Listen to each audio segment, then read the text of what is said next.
భారతదేశాన్ని ఆధునిక సాంకేతిక యుగంలోకి తీసుకెళ్లేందుకు భారతదేశ ప్రధానిగా స్వర్గీయ రాజీవ్ గాంధీ ఎంతగానో కృషి చేశారని కాంగ్రెస్ పార్టీ తెనాలి నియోజకవర్గ ఇన్ఛార్జ్ డాక్టర్ చందు సాంబశివుడు అన్నారు. భారత మాజీ ప్రధాని రాజీవ్ గాంధీ జయంతిని గురువారం స్థానిక మోరిస్పేటలోని కాంగ్రెస్ పార్టీ కార్యాలయంలో ఘనంగా జరుపుకున్నారు. రాజీవ్ గాంధీ చిత్రపటానికి డాక్టర్ చందు సాంబశివుడు పార్టీ నాయకులు పూలమాల వేసి నివాళులర్పించారు. ఈ సందర్భంగా దేశ ప్రధానిగా గ్రామాల అభివృద్ధికి ఆధునిక సాంకేతిక అమల్లోనూ ఆయన చూపిన చొరవను చేసిన అభివృద్ధిని స్మరించుకున్నారు. ఈ కార్యక్రమంలో తెనాలి ప్రెసిడెంట్ పొన్నూరు నాగసూర్య శశిధర్రావు, బీసీసీఎల్ అధ్యక్షుడు డోగిపర్తి శ్రీనివాసరావు, కడిదెం కోటేశ్వరరావు, తన్నీరు శివనారాయణ, శీలం సుబ్బారావు, భీమా రమేష్, నక్క మాధవరావు, అఖిల్ ప్రసాద్, శ్రీను, ఎన్ మల్లికార్జునరావు తదితరులు పాల్గొన్నారు.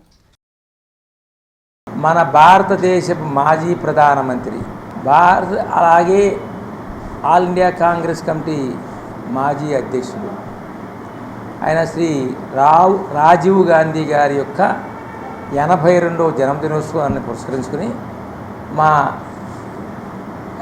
ఇండియన్ నేషనల్ కాంగ్రెస్ తెనాలి నియోజకవర్గం తరపున ఆయనకి నివాళులర్పిస్తున్నాం. రాజీవ్ గాంధీ గారి గురించి క్లుప్తంగా నేను 2-3 విషయాలు చెప్తాను.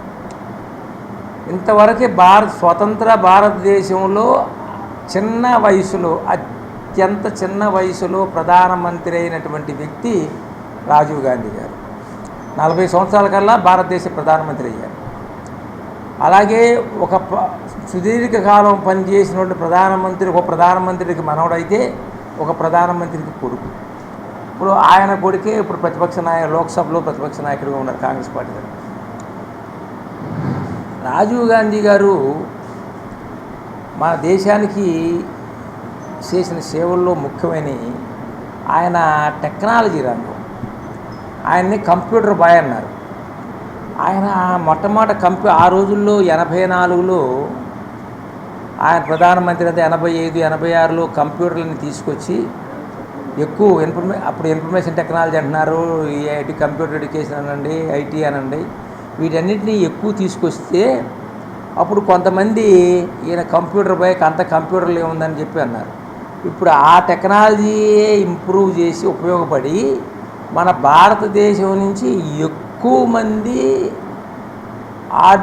సాఫ్ట్వేర్ ఇంజనీర్లనే ప్రపంచంలో అన్ని దేశాలకు వెళ్ళి దేశాల నుంచి మన దేశానికి ఫారిన్ ఎక్స్చేంజ్ రిజర్వ్స్ తీసుకొచ్చి ఇవాళ మన భారతదేశంలో మన రాష్ట్రంలో మన ఏరియాలో కూడా లైఫ్ స్టైల్ పెరిగిందంటే కారణం ఆ టెక్నాలజీ రంగమే. ఒకటి.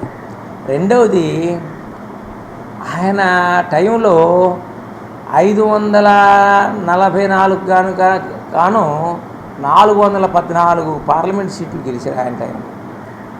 ఆయన ఇంకోటి, ఆ రోజుల్లో బోఫోర్స్ గన్స్ని పాకిస్తాన్ మీద వాడటానికి బొబ్బోర్స్ డీల్ చేస్తే విపరీతమైనటువంటి గొడవ చేసే ప్రతిపక్షాలప్పుడు. కానీ కార్గిల్ వార్లో అదే బొబ్బోర్స్ గన్ను చాలా ఉపయోగపడి పాకిస్తాన్ని ఓడించడానికి బొబ్బోర్స్ గన్సే ఒక ప్రధానమైన కారణం. అది చరిత్ర చెబుతుంది. మొట్టమొదటి అందరూ విమర్శిస్తారు. ఇప్పుడు ఏమైనా మాట్లాడామనుకో నేను తప్పు అనుకోవచ్చు, ఇంకోటి తప్పు అంటారు. అలాగే ఇంకో చీఫ్ మినిస్టర్, ప్రైమ్ మినిస్టర్ తప్పు అనుకోవచ్చు. కానీ చరిత్రలో ఏదైతే నిలబడతాయో, ఏదైతే మంచి అవుతుందో తర్వాత తరాలు చెప్తూ ఉంటాయి. తదనంగా చెప్పేదే ఈ బొబ్బోల్స్ గారి చరిత్ర.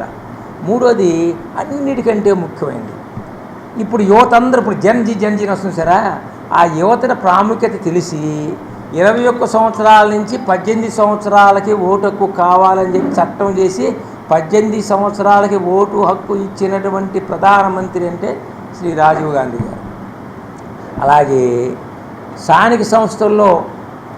స్థానిక సంస్థలకి నిధులు విధులతో పాటు రిజర్వేషన్లు కూడా కల్పించింది. ఆ రోజుల్లో స్థానిక సంస్థల్లో మహిళా రిజర్వేషన్లు కానీ ఇది కానీ రాజీవ్ గాంధీ గారు బిల్లు పెడితే దాన్ని ఓడిస్తే తర్వాత వచ్చిన కాంగ్రెస్ ప్రధానమంత్రి పివి నరసింహారావు గారు పాస్ చేసి ఈ రోజున మన మాజీ ప్రధాని రాజీవ్ గాంధీ గారి 82వ జయంతి సందర్భంగా కాంగ్రెస్ పార్టీకి చేసిన చందు సాంబశివుడు గారికి మరి ఇతర ప్రజలందరికీ కూడా నా ధన్యవాదాలు తెలియజేస్తూ, మరి ఆ రోజున ఇందిరాగాంధీ గారు చనిపోయినాక ఎవరు వస్తారని ఎదురు చూసినప్పుడు రాజీవ్ గాంధీ గారు నేను చేస్తానని ముందుకు వచ్చి మరి మంచి పరిపాలన చేసిన వ్యక్తులు రాజీవ్ గాంధీ ఒకడు. యువకుడు మరి ఏం చేస్తాడో అనుకున్నారు. ఆయన మరి ఎక్కడా లేని టెక్నాలజీని తీసుకొచ్చి ఇవాళ మనందరం కూడా జేబులో 2 సెల్ ఫోన్లు పెట్టుకుని తిరుగుతున్నామంటే ఆయన పుణ్యమే. ఆ రోజున మరి ల్యాప్టాప్లు ప్రవేశపెట్టి ఎలక్ట్రానిక్ రంగంలో ముందుకు తీసుకెళ్ళిన వ్యక్తి మన రాజీవ్ గాంధీ గారు.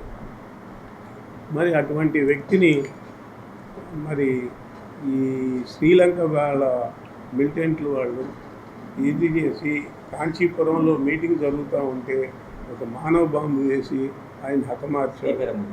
శ్రీ పెరంబదూరులో ఆయన్ని హతమార్చారు. అటువంటి వ్యక్తి మరలా కాంగ్రెస్ పార్టీకి రాబోడు అనుకుంటున్నాము. కానీ ఇప్పుడు వారి తనయుడు రాహుల్ గాంధీ గారు మరి ప్రతిపక్షంతో రోజు ఫైట్ చేస్తూనే ఉన్నాడు. వారు కూడా త్వరలో ప్రధానమంత్రి కావాలని మేమందరం కూడా కోరుకుంటున్నాం.